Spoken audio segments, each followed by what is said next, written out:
जय श्री राम। आज भी जिसके हृदय में स्वप्न में भी कभी लक्ष्मण सीता राम तीनों बटोही आ बसे, तो वह भी श्री राम जी के परम धाम के उस मार्ग को पा जाएगा जिस मार्ग को कभी कोई बिल्ले ही मुनि पाते हैं। तब श्री रामचंद्र जी सीता जी को थकी हुई जानकर और समीप ही एक बड़का वृक्ष और ठंडा पानी देखकर उस दिन वहीं ठहर गए। कंदमूल फल खाकर रात भर वहां रहकर प्रातः काल स्नान करके श्री रघुनाथ जी के आगे चले। सुंदर वन, तालाब और पर्वत देखते हुए प्रभु श्री रामचंद्र जी वाल्मीकि जी के आश्रम में आए। श्री रामचंद्र जी ने देखा कि मुनि का निवास स्थान बहुत सुंदर है, जहाँ सुंदर पर्वत, वन और पवित्र जल है। सरोवरों में कमल और वनों में वृक्ष फूल रहे हैं और मकरंद रस में मस्त हुए भौरे सुंदर गुंजार कर रहे हैं। बहुत से पक्षी और पशु कोलाहल कर रहे हैं और वैर से रहित होकर प्रसन्न होकर मन से विचर रहे हैं।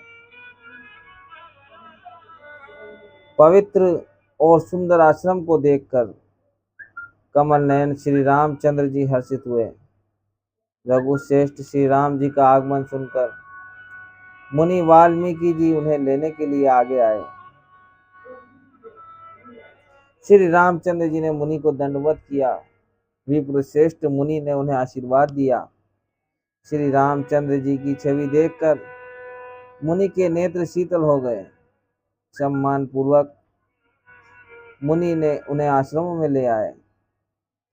श्रेष्ठ मुनि वाल्मीकि जी के प्राण प्रिय अतिथियों को पाकर उनके लिए मधुर कंद, मूल और फल मंगवाए।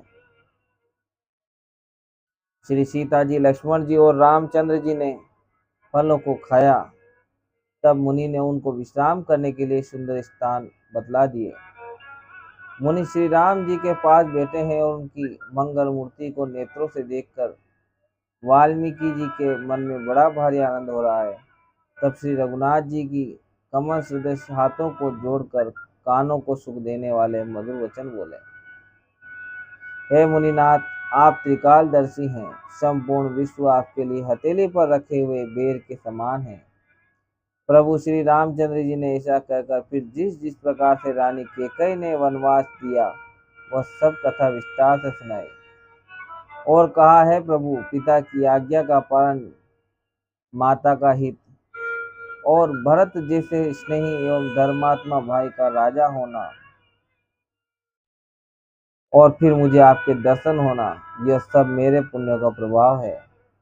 हे मुनिराज, आपके चरणों का दर्शन करने से आज हमारे सब पुण्य सफल हो गए। हमें सारे पुण्यों का फल मिल गया।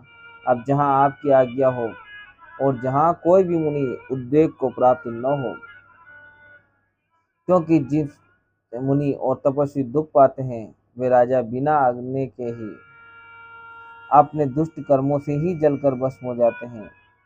ब्राह्मणों का संतोष सब मंगलों की जड़ है और भूदेव ब्राह्मणों का क्रोध करोड़ों कुलों को भस्म कर देता है। ऐसा हृदय में समझकर वह स्थान बतलाइए जहाँ मैं लक्ष्मण और सीता सहित जाऊं और वहां सुंदर पत्तों और घास की कुटी बनाकर, हे दयालु, कुछ समय निवास करूं। श्री राम जी की सहज और सरल वाणी सुनकर ज्ञानी मुनि वाल्मीकि बोले, धन्य धन्य है रघुकुल के ध्वजा स्वरूप, आप ऐसा क्यों न कहेंगे। आप सदैव वेद की मर्यादा का पालन रक्षण करते हैं। हे राम, आप वेद की मर्यादा के रक्षक जगदीश्वर हैं और जानकी जी आपकी स्वरूप भूता माया है, जो कृपा के भंडार आपकी रुख पाकर जगत का सृजन, पालन और श्रृंगार करती है, जो हजार मस्तक वाले सर्पों के स्वामी और पृथ्वी को अपने सिर पर धारण करने वाले हैं। वही चराचर के स्वामी शेष जी लक्ष्मण हैं। देवताओं के कार्य के लिए आप राजा का शरीर धारण करके दुष्ट राक्षसों को सेना का नाश करने के लिए चले हैं। हे राम, आपका स्वरूप वाणी के अगोचर, बुद्धि से परे, अव्यक्त, अकथनीय और अपार है। वेद निरंतर उसका नेति नेति कहकर वर्णन करते हैं। हे राम, जगत दृश्य है, आप उसके देखने वाले हैं। आप ब्रह्मा, विष्णु और शंकर को भी नचाने वाले हैं, जब वे भी आपके मर्म को नहीं जानते। तब और कौन आपको जानने वाला है? वही आपको जानता है जिसे आप जना देते हैं, और जानते ही वह आपका ही स्वरूप बन जाता है। हे रघुनंदन, हे भक्तों के हृदय को शीतल करने वाले चंदन, आपकी ही कृपा से भक्त आपको जान पाते हैं। आपकी देह चिदानंदमय है। यह प्रकृति जन्य पंच महाभूतों की बनी हुई कर्म बंधन युक्त त्रिदेह विशिष्ट माइक नहीं है, और उत्पत्ति, नाश, वृद्धि, क्षय आदि सब विकारों से रहित। इस रहस्य को अधिकारी पुरुष ही जानते हैं। आपने देवता और संतों के कार्य के लिए नर शरीर धारण किया है, और प्राकृत राजाओं की तरह से कहते और करते हैं। हे राम, आपके चरित्रों को देख और सुनकर मूर्ख लोग तो मोह को प्राप्त होते हैं, और ज्ञानी जन सुखी होते हैं। आप जो कुछ कहते हैं करते हैं वह सब सत्य उचित ही है, क्योंकि जैसा स्वांग भरे वैसा ही नाचना भी तो चाहिए। इस समय आप मनुष्य रूप में हैं, अतः मनुष्योचित व्यवहार करना ठीक ही है।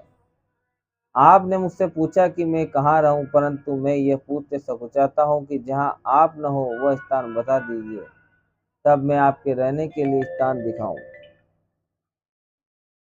मुनि के प्रेम रस से सने हुए वचन सुनकर श्री रामचंद्र जी रहस्य खुल जाने के डर से सकुचाकर मन में मुस्कुराए। वाल्मीकि जी हंसकर फिर अमृत रस में डुबोई हुई मीठी वाणी बोले, हे राम जी, सुनिए, अब मैं वे स्थान बताता हूँ जहाँ आप सीता जो लक्ष्मण सहित निवास करिए, जिनके कान समुद्र की भांति आपकी सुंदर कथा रूपी अनेकों सुंदर नदियों से निरंतर भरते रहते हैं,